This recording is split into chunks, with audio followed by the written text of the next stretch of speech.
नमस्कार।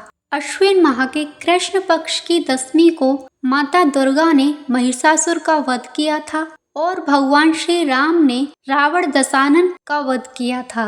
यह अच्छाई की बुराई पर जीत का दिन था, इसलिए इस दिन दशहरा और विजयदशमी का पर्व मनाया जाता है। दशहरे का अर्थ है दशानन की हार। विजयदशमी को बुराई पर अच्छाई की, असत्य पर सत्य की जीत का प्रतीक माना जाता है। इस दिन माता दुर्गा और भगवान श्री राम की पूजा होती है और रात को रावण दहन करके विजय उत्सव मनाया जाता है। दशहरे की कई कथाएं प्रचलित हैं, तो आइए अब सुनते हैं भगवान कुबेर की दशहरे की कथा। कहा जाता है कि दशहरे के दिन भगवान कुबेर ने राजा रघु को स्वर्ण मुद्राएं देते हुए शमी की पत्तियों को सोने का बना दिया था। तभी से शमी को सोना देने वाला पेड़ माना जाता है। कथा के अनुसार अयोध्या के राजा रघु ने विश्वजीत यज्ञ किया था। राजा अपनी सर्व संपत्ति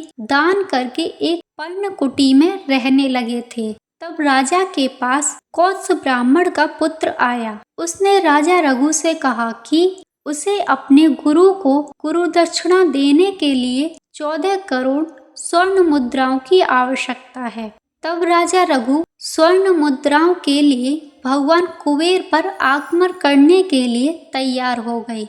जब यह बात भगवान कुबेर को पता चली तो स्वयं भगवान कुबेर राजा रघु की शरण में आए और उन्होंने शमी के वृक्ष पर स्वर्ण मुद्राओं की वर्षा की, जिससे शमी के पत्ते स्वर्ण के हो गए। उनमें से ब्राह्मण कौत्स ने केवल 14 करोड़ स्वर्ण मुद्राएं ली और जो मुद्राएं बची थीं वह सब ब्राह्मण कौत्स ने राजा रघु को दे दी। तभी से दशहरे के दिन एक दूसरे को सोने के रूप में लोग शमी के पत्ते भेंट देते हैं। दूसरी पौराणिक कथा वाल्मीकि रामायण के अनुसार अयोध्या के राजकुमार श्री राम को 14 वर्ष का वनवास हुआ था।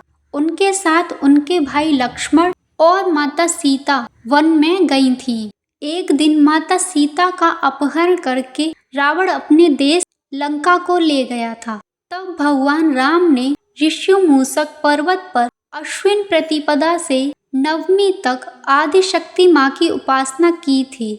तब माँ आदि शक्ति ने भगवान राम को नवमी के दिन दर्शन दिए और भगवान राम को आशीर्वाद दिया। दशमी के दिन भगवान श्री राम ने रावण का वध कर दिया था। रावण का वध करने के बाद से ही यह पर्व बुराई पर अच्छाई की जीत की खुशी में मनाया जाता है। दशहरे की एक अन्य और महिषासुर मर्दिनी की कथा।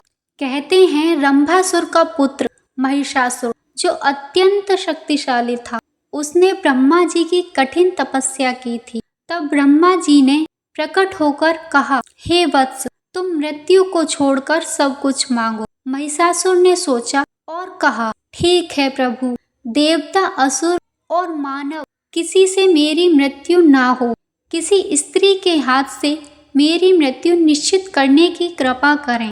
ब्रह्मा जी ने महिषासुर को यह वरदान दे दिया।